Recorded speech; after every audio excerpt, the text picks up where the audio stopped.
하나님의 말씀은 요한복음 16장 1절부터 4절까지 말씀입니다. 요한복음 16장 1절부터 4절까지 말씀. 저와 여러분이 한 절씩 읽고 마지막 절 같이 읽겠습니다. 16장 1절부터 4절. 내가 너희에게 이 말을 하는 것은 너희 믿음이 흔들리지 않게 하기 위함이다. 사람들이 너희를 이 땅에서 쫓아낼 것이다. 뿐만 아니라 너희를 주인으로 삼아다 자기가 하나님을 숨기고 있다고 생각할 때가 올 것이다. 그들은 아버지나 나를 알지 못하기 때문에 이런 일을 행할 것이다. 내가 지금 너희에게 이 말을 하는 것은 그때가 되면 너희로 하여금 내가 너희에게 일러준 말을 생각나게 하려는 것이다. 내가 처음부터 너희에게 이 말을 하지 않은 것은 지금까지 내가 너희와 함께 있었기 때문이다. 아멘. 지난주의 말씀을 혹시 기억을 하십니까? 증언을 한다고 했어요. 누구도 증언을 해야 된다? 성령님이 증언하시고 우리도 증언을 한다라고 했습니다. 성령님이 증언을 하시는데 두 가지 방법으로 증언을 하시죠. 첫 번째는 성경을 기록하셔서 성경의 말씀으로 우리에게 증언하십니다. 그리고 그 말씀을 읽을 때 복음을 전해서 들을 때 우리가 믿어지게끔 하는 것을 통해서 성령님이 우리에게 도움을 주신다라고 얘기를 했습니다. 또 우리도 제자들도 증언하고 우리도 증언을 해야 하는데 세 가지 말씀을 드렸어요. 일단 우리가 확신해야 된다. 나도 헷갈려요. 왔다 갔다 합니다. 그러면 그걸 누구에게 얘기하면 그 사람이 받아들이지 못한다라는 거죠. 두 번째, 머리로 내가 확신하는 것을 어떻게 해야 돼요? 삶으로 살아내야 된다라고 했습니다. 그리고 세 번째, 어떻게 해야 된다라고요? 네, 입을 벌려서 입으로 또 이야기를 해야 된다라고 했었죠. 지난주 예배를 마치고 목자 모임을 했었는데 우리 목자님들 중에 한 분이 이렇게 말씀을 하시더라고요. 입으로 증언을 한다라는 게, 말을 한다라는 게 이게 진짜 힘들다라는 거예요.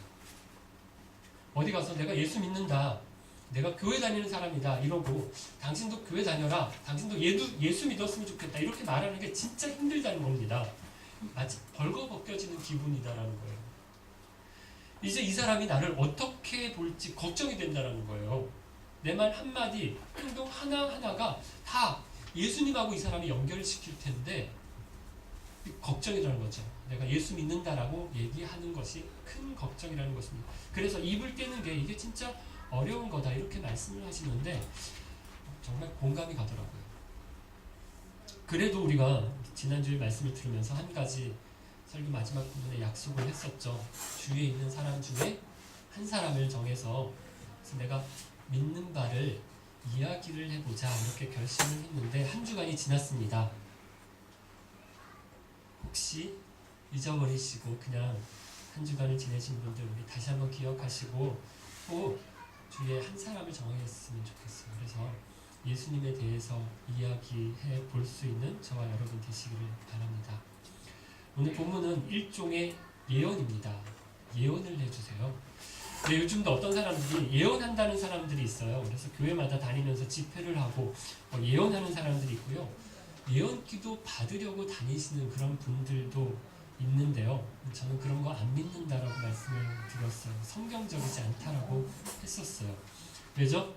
더 이상 구약의 예언자나 선지자 같은 사람, 신약의 사도들 같은 사람 없습니다. 하나님이 어떤 사람을 통해서 대신 말씀을 예언을 해주는 사람이 지금은 없어요. 그때는 아직 성경이 없었던 시대입니다. 그래서 선지자들이 필요했었고 그래서 사도들을 통해서 하나님 말씀을 예언하는 사람들이 대언하는 사람들이 있었어요. 그런데 지금은 성경이 있어요. 요한계시록에 뭐라고 되어 있죠? 지난주에도 제가 말씀을 드렸었나? 지난주였나? 성경에 뭐 하지 말라? 더하거나 빼지 말라라고 말씀을 하셨어요. 성경으로 충분하다라는 겁니다. 더 이상 무슨 예언 없나? 이렇게 해서 찾아다닐 필요가 없다라는 거예요. 그런데 성경에 나와 있는 예언이 있죠. 성경에는 예언이 있습니다. 특별히 오늘 본문을 보면 누가 예언을 하시는 건가 하면 예수님이 예언을 하고 계세요. 뭐라고 예언을 하시는가요? 2절과 3절인데 같이 한번 볼까요? 2절과 3절. 사람들이 너희를 회당에서 쫓아낼 것이다. 그뿐만 아니라 너희를 죽이는 사람마다 자기가 하나님을 섬기고 있다고 생각할 때가 올 것이다. 그들은 아버지나 나를 알지 못하기 때문에 이런 일을 행할 것이다. 예수님 제자들에게 두 가지 예언을 하십니다. 이제 곧 이럴 때가 올 것이다. 앞으로 일어나지 않은 일이지만 이런 일이 일어날 거다라고 얘기를 하시면서 두 가지 얘기를 하세요. 첫 번째가요. 사람들이 너희를 회당에서 쫓아낼 거다라고 얘기를 하세요. 그럼 이것을 조금 어려운 말로 종교적인 용어로 출교라고 얘기를 하거든요.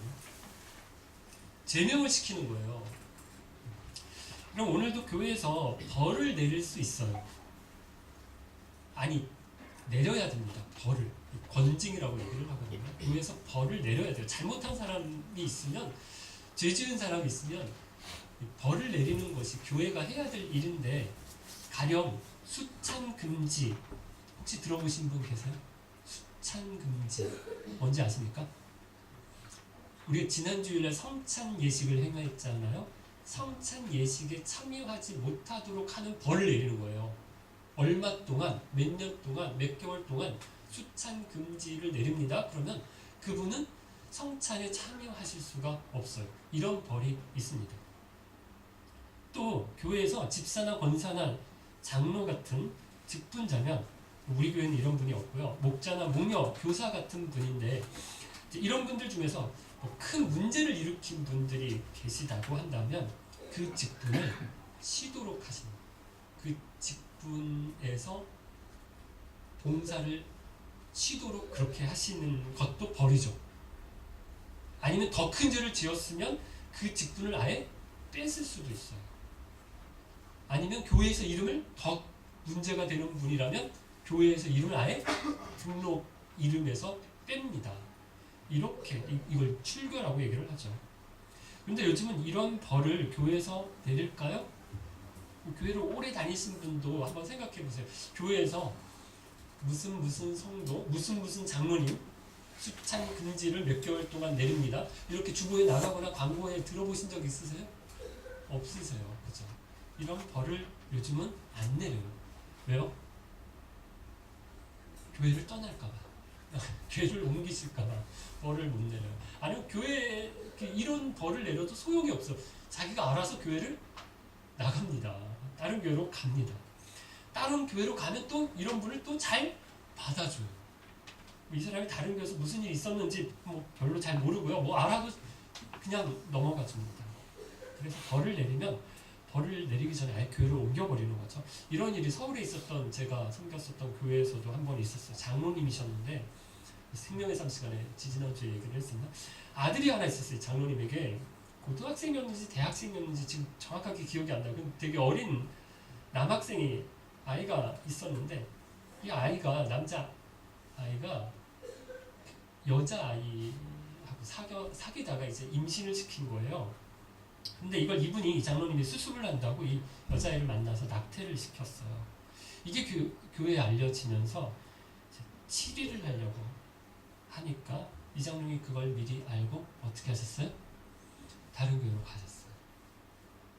그것도 아주 가까운 교회로 잘 이렇게 서로 잘 아는 교회로 가셨는데 그걸 뻔히 알면서도 그 교회가 또 그 장로님을 또 잘 받아줬어요. 그래서 완전히 이쪽 교회에서 화가 났었는데 치리가 이러니까 잘 안 되죠.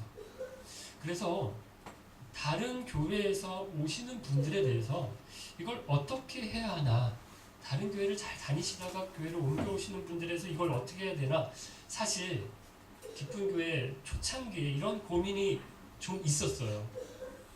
사람들이 너무 쉽게 교회를 옮기는 거예요. 그리고 교회마다 전도하는 것보다 어떻게 하려고 해요? 이미 교회를 잘 다니는 사람들을 데려고 오려고 하는, 빼서 오려고 하는 이런 걸 더 좋아하는 겁니다. 그래서 한국에서도 보면요, 대형 교회들이 어때요? 예수 안 믿는 사람들이 교회를 오는 게 아니라 대부분 다 교회를 다니던 사람들이 교회를 옮겨오는 경우들이 많아요. 야, 이 교회가 좋다 이러면 사람들이 쫙 이 교회로 오고요.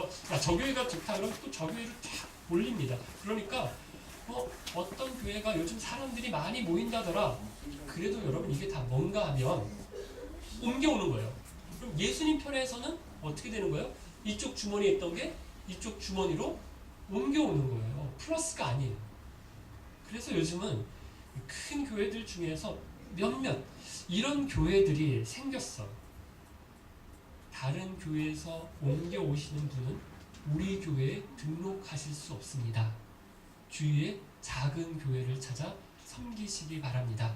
이렇게 아예 주부에 내는 그런 교회들이 있어요. 저도 굉장히 동감을 하거든요. 그래서 나도 교회를 이렇게 맡아서 섬기게 되면, 담임을 하게 되면 저렇게 해야 되겠다, 이런 생각을 했었어요. 그런데 막상 기쁜 교회를 섬기고 나서 이런 경우가 있었거든요. 생겼거든요.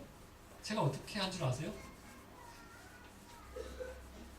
아니 한국에서 교회를 다니시다가 모스크바 와서 교회를 찾아서 이렇게 오시는 분들 얘기하는 게 아니라, 모스크바에서 다른 교회를 다니시다가 우리 교회로 오시는 분이 계셨어요. 제가 어떻게 했을까요? 받았어요. 참 많이 고민을 했었는데 그때 제가 내린 결론은 이거예요. 우리 교회는 받아야 되는 교회다. 딴 교회 가서 섬기세요. 이렇게 하는 게 이게 교만이라는 생각이 들었어요. 제 속엔 그렇게 하고 싶은 마음이, 그렇게 막 내세워, 우리 교회는 이런 교회다, 막 이런 이게 마음이 막 있는 거예요.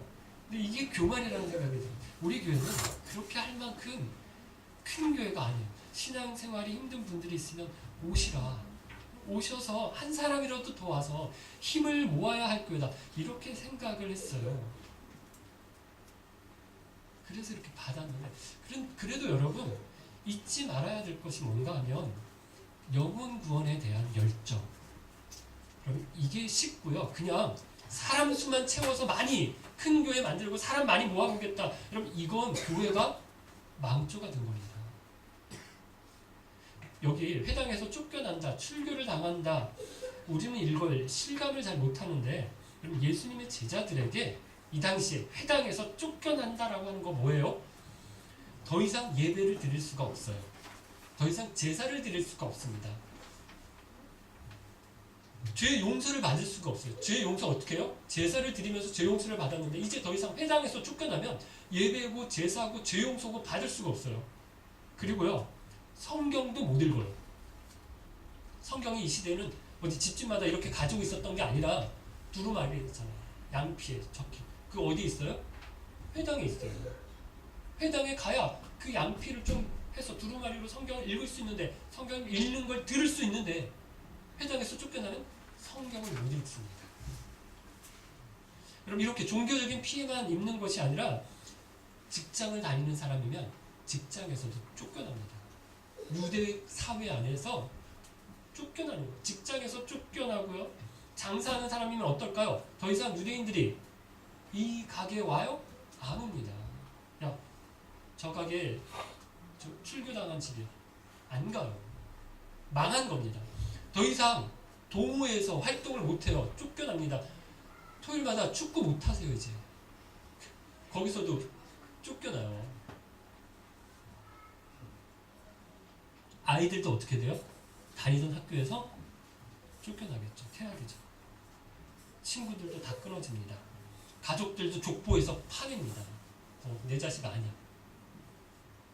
지금도 이 사우디아라비아, 이란 뭐 이런데 이슬람 지역에서 이렇게 하잖아요. 완전히 사회에서 매장이 되는 거죠. 예수님이 제자들에게 너희가 이렇게 출교를 당할 거다, 이렇게 말씀하시고요. 두 번째 예언을 하시는데, 예수님의 두 번째 예언은 뭡니까? 2절을 다시 보면 사람들이 너희를 회당에서 쫓아낼 것이다. 두 번째, 그뿐 아니라 너희를 죽이는 사람마다 자기가 하나님을 섬기고 있다고 생각할 때가 올 것이다. 두 번째 뭐예요? 죽임을 당한다라고 합니다.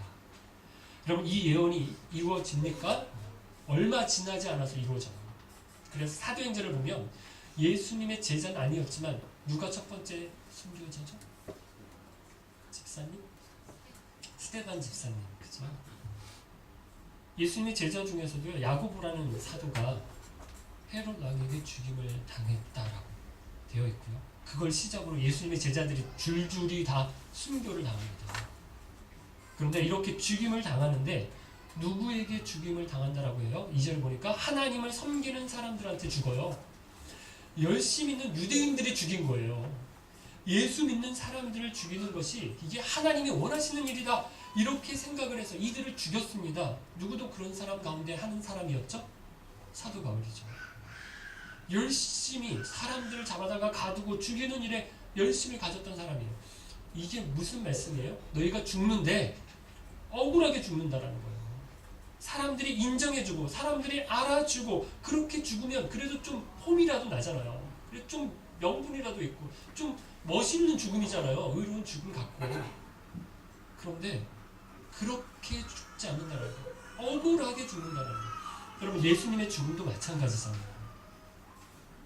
우리를 위해서 죽으시는 건데 너희들을 사람들을 위해서 죽으시는 건데 이걸 좀 사람들이 알아주고 안타까워해주고 좀 그러면 예수님께 위로가 되잖아요. 격려가 되잖아요. 참아야지 힘이 생기잖아요. 그런데 예수님 십자가에 달려서 돌아가실 때 사람들은 어떻게 생각했어요? 당연하게 생각했어요. 예수가 죽는 것, 십자가에 달리는 것 너무너무 당연한 일이다라고 생각했어요. 잘 죽는다 저거. 예수님의 제자들도 그렇게 죽는다는 거예요. 예수님처럼. 개죽음이다 생각하는 죽음을 맞는다는 것을. 여러분 예수님이 왜 이런 예언을 하실까요? 왜 제자들에게 너희가 곧 회당에서 쫓겨날 거다, 너희가 억울하게 죽게 될 거다 이런 말씀 왜 하십니까? 1절입니다. 같이 볼까요? 같이 읽겠습니다. 내가 너희에게 이 말을 하는 것은 너희 믿음이 흔들리지 않게 하기 위함이다. 왜 하세요? 믿음이 흔들리지 않게 하시기 위해서. 이런 일이 있더라도 믿음이 흔들리지 말라는 겁니다. 쫓겨날 때, 죽임을 당할 때, 예수님이 말씀하셨던 거지, 이거 이렇게 된다라고 예수님이 예언하셨던 거지, 그렇게 알고 어떻게 하라고요? 흔들리지 말고. 믿음 흔들리지 말라고요. 여러분 흔들리지 말라는 것은 뭐예요? 흔들리기가 쉽다는 겁니다. 여러분 어떤 생각 때문에 흔들립니까? 두 가지를 생각해 볼 수 있는데, 야 이거 하나님이 안 계신 거 아니야? 다윗이 그렇게 생각했었어요. 하나님을 잘 섬기는 자기는 맨날 어려움을 당하고 여기 깨지고 저기 깨지고 쫓겨다니고 이러는데 하나님 없는 사람들, 아니 하나님을 믿기는 믿어도 그냥 흉내만 내고 순 거짓말과 불의를 그리고 자기 수단으로 방법으로 그렇게 사는 사람들, 승승장구하고 잘 살고 건강하고 자녀들 다 잘 되고 거기다가 장수까지 하고 죽을 때도 보니까 너무너무 편안하게 죽는 거예요. 그걸 보면서 하나님이 안 계시는 거 아니야? 거의 실족할 뻔했다라고 다윗이 얘기합니다. 아닙니다. 이것 가지고는 몰라요. 그럼 또 어떻게 생각할 수도 있어요? 내가 잘못 믿는 거 아닌가? 똑바로 믿으면 이런 일이 없을 텐데 내가 무슨 죄를 지어서 이런 일이 생긴 거 아닌가? 그럼 이렇게 생각합니다. 누가 그랬어요? 욥이 고난을 당하고 있을 때 욥의 친구들이 찾아옵니다. 그래서 욥의 친구들이 욥에게 이렇게 이야기를 하죠. 야, 너 이렇게 어려운 일을 만나는 거 보니까, 너 이렇게 큰 문제가 생기는 거 보니까 문제가 있는 게 맞다. 너 죄를 지은 게 맞다. 너 사람들한테 되게 너 하나님 잘 섬기는 것 같이 보여지고 사람들이 그렇게 알고 있는데 너 사람들 몰래 하나님 앞에 죄 지은 거 있지? 회개해라. 이렇게 욥을 괴롭히는데요. 아니라는 겁니다. 어려움이 있다고 하나님이 안 계시는 거 아니고요. 어려움이 있다고 내가 꼭 잘못 믿어서 어려운 거 아니니까 여러분 흔들리지 마십시오. 이래서 미리 예언을 해주신 겁니다. 잘 믿어도 예수님 증언하는 사람으로 살아도 핍박이 있다는 걸 알라는 거예요. 대비시키신 거죠. 여러분 우리가 예수님을 믿으면 잘 될 거라고 생각해요. 예수님 안 믿을 때도 내가 이 정도 됐는데 예수님을 믿으니까 예수님이 지켜주실 거야, 더 잘 될 거야, 이렇게 생각합니다. 기도하니까, 내가 기도 안 할 때도 이 정도는 해왔는데 기도하니까 더 잘 될 거다 도와주실 거다 이렇게 믿어요. 그래서 기대를 갖습니다. 그런데 정말 그런가요? 아닙니다. 우리가 아이들을 위해서 기도할 때 다른 사람들의 머리가 될지언정 뭐라고요? 꼬리가 되지 말게 해주십시오. 이런 기도 참 많이 합니다. 그런데 그런가요? 예수 믿는 집 아이들 다 뭐 학교에서 공부 1, 2등 하고 뭐 그렇습니까? 다 좋은 직장 들어가고 다 성공합니까? 아니에요. 세상에서 꼬리가 되는 예수 믿는 집 아이들도 목사님네 아이들도 많다고요. 여러분 이런 강박관념을 좀 버리세요. 내가 잘 돼야 하나님의 영광을 받으신다. 그럼 이런 생각 버리세요. 하나님 그거 원하시지 않습니다. 내가 잘 되면 누가 영광 받아요? 자기가 영광 받지. 부모님이 좀 어깨 힘이 들어 그러긴 해요. 근데 여러분 그것 가지고 꼭 하나님께 영광이 되는 건 아닙니다. 오히려 성경은 뭐라고 했습니까? 세상이 너희를 미워할 거다라고 합니다. 세상에서 쫓겨날 거다라고 합니다. 세상에서 죽임을 당할 거라고 얘기를 합니다. 여러분 그러면 왜 이런 어려움을 주실까요? 이해가 안 가잖아요. 이해가. 예수님이 자기 제자들을 특별 좀 대우를 해주셔야 될 것 같아요. 그런데 뭐 특혜를 굉장한 특혜를 주시는 않아요. 특혜를 주시지 않아요. 그럼 힘들게라도 안 하셨으면 좋겠는데 굉장히 힘들게 하시는데요. 예수 믿는 사람들로부터 쫓겨나고 죽임당하고 여러분 이렇게 고난을 받는 게 왜일까요? 두 가지를 생각해 볼 수 있는데요. 첫 번째는요. 증언을 위해서 고난을 주신다고 생각해요. 믿을 만한 증언이 되도록 하시기 위해서 고난을 주시는 거예요. 그럼 무슨 말인가 하면요. 그럼 어떤 사람이 증언을 했어요. 그리고 뭔가 이익을 받았어요. 믿을 만한 증언일까요? 어떤 의심을 해볼 수 있죠? 뭔가 거래가 있었던 거 아닌가? 이런 의심이 가능하잖아요. 증언을 하고 뭔가 대가를 받은 거라는 의심을 해볼 수 있어요. 나를 위해서 이런 증언을 네가 좀 해줘라. 그러면 내가 이런 거 해줄게. 이렇게 할 수 있어요. 제가 지난 주일이었어요. 성경이 믿을 만한 겁니다, 여러분. 성경 믿을 만한 책입니다. 하나님 말씀인 거 맞습니다. 이러면서 제가 무슨 말씀 드렸었죠? 뭘 이야기했었죠? 성경이 왜 믿을 만하다? 성경 쓴 사람들, 성경 쓰고 어떻게 됐더라고요? 뭐 이 책 써서 팔아서 돈 많이 벌었다, 인기 얻었다, 명예를 가졌다, 큰 자리에 올라갔다 이런 사람 있어요? 한 사람도 없다라고 그랬어요. 오히려 이 책 써서 예수님 이야기하고 예수님 증언해서 어떻게 됐어요? 잡혔어요. 재산을 빼앗겼어요. 관계가 다 끊어졌어요. 원형 경기장에 가서 검투사들과 싸우고 맹수와 싸우고 죽었어요. 불에 탔어요. 사지가 찢겼어요. 그래서 믿을 만하다 라는 얘기를 드렸습니다. 보십시오. 요한복음 15장 마지막 부분부터 보면 예수님이 제자들에게 세상이 너희를 미워할 거다 이렇게 말씀하셨어요. 그리고 세상이 너희를 미워해도 너희는 어떻게 하라고요? 세상에서 증언해야 된다라고 얘기를 했습니다. 그리고 오늘 본문에서 뭐라고 말씀하세요? 세상이 너희를 쫓아내고 죽일 거라고 하세요. 증언을 한다는 말씀이 어디에 끼어 있어요? 이 중간에 끼어 있습니다. 세상이 너희를 미워할 거다. 세상이 너희를 쫓아낼 거다. 너희를 죽일 거다. 그 사이에 뭐가 있어요? 세상에서 증언해야 된다라는 말씀이 있습니다. 왜 끼어 넣었을까요? 무슨 말이에요? 어떤 어려움이 있어도 증언해야 된다라는 말씀이고요. 어려움이 증언을 더 확실하게 한다는 거예요. 여러분 잘 되면 예수님이 증거가 되는 게 아니에요. 꼭 내가 잘 돼야 예수님이 증거가 되는 게 아닙니다. 보세요. 사회 지도층의 정치인, 권력가들, 국회의원들, 재계에 있는 빵빵한 사람들, 그런 사람들 중에 예수 믿는 사람들 많아요. 한국 사회 안에. 그런데 전도가 되나요? 아, 예수 믿으면 나도 저렇게 성공하겠구나. 이래서 사람들이 예수 많이 믿을 것 같은데 그렇습니까? 아닙니다. 오히려 어려움 중에 전도가 더 잘 돼요. 중국을 많은 사람들이 예로 드는데요. 서양의 선교사들이 중국에 들어가서 선교 초창기에 선교를 열심히 했어요. 그래서 예수 믿는 사람들이 중국 사람들 중에 좀 생겼어요. 그런데 어떤 일이 벌어지죠? 중국이 공산화가 됩니다. 그래서 중국에 있었던 서구의 선교사들이 다 중국에서 추방을 당해서 쫓겨났어요. 그러면서 사람들이 생각했습니다. 야, 이제 중국에 겨우 복음을 전했는데 선교사들이 쫓겨나고 중국共产党이 기독교인들을 핍박하면, 교회를 핍박하면 그나마 예수 믿기 시작한 사람들, 저 믿음이 연약한 사람들 다 잃어버리고 중국의 복음화는 끝났다, 이렇게 생각을 했어요. 그런데 중국의 문이 열리고 선교사들이 들어가서 봤어요. 무슨 일이 일어났어요?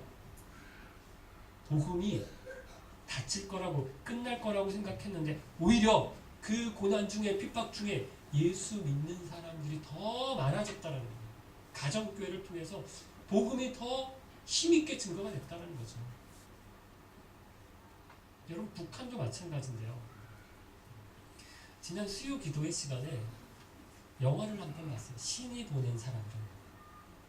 혹시 보신 분 계세요? 그 영화를 보면 북한 지하교회 성도들이 14만 명이 된다. 북한의 성도들이 14만 명이 될 거라고 추산을 합니다. 어떤 탈북자의 이야기를 들으면 리마다, 북한의 리마다, 이 동네마다 빠지지 않고 교회들이 있다고 이야기를 합니다. 어떻게 이런 일이 있죠? 고난 중에 전도가 된다는 거예요. 저는 이런 생각을 해보는데요. 우리가 보통 간증을, 어려운 일이 있었다가 잘 풀린 사람들이 나와서 하는 거라고 우리가 생각을 하잖아요. 내가 망했었는데 제가 하나님 앞에 간절히 기도하고 구했더니 하나님께서 제가 이렇게 잘 되게 해주셨습니다. 이런 간증이 많은데 저는 어려운 사람이 나와서, 어려운 가운데 있는 사람이 나와서 간증을 했으면 좋겠어요. 너무너무 어렵습니다. 너무너무 힘이 듭니다. 그런데 그런 중에도 하나님이 이런 은혜가 있습니다. 이런 은혜를 제게 주셨습니다. 이런 이야기를 좀 들었으면 좋겠어요. 여러분, 이게 진짜 하나님께 영광입니다. 바울과 실라가 빌립보에 갔을 때 잡혀서 감옥에 갇혔어요. 바울과 실라가 감옥에서 뭐하죠? 갇혀서 찬송하고 기도합니다. 전 바울과 실라가 막 질질 짜면서 슬픈 찬양하고 막 그랬을 것 같지 않아요? 막 살려주십시오. 너무 억울합니다. 여기서 빨리 나가게. 이렇게 기도했을 거라고 생각하지. 기쁨으로 찬양하고 하나님 앞에 감사함으로 기도하고 간구합니다. 그랬더니 어떤 일이 일어나죠? 지진이 일어나서 감옥의 문이 열려요. 그때 감옥을 지키던 간수가 어떻게 합니까? 문이 열리고 바울과 실라가 도망갔다라고 생각을 했어요. 그래서 어떻게 해요? 간수가 자살하려고 했죠. 그때 바울과 실라가 말립니다. 우리가 여기 있다.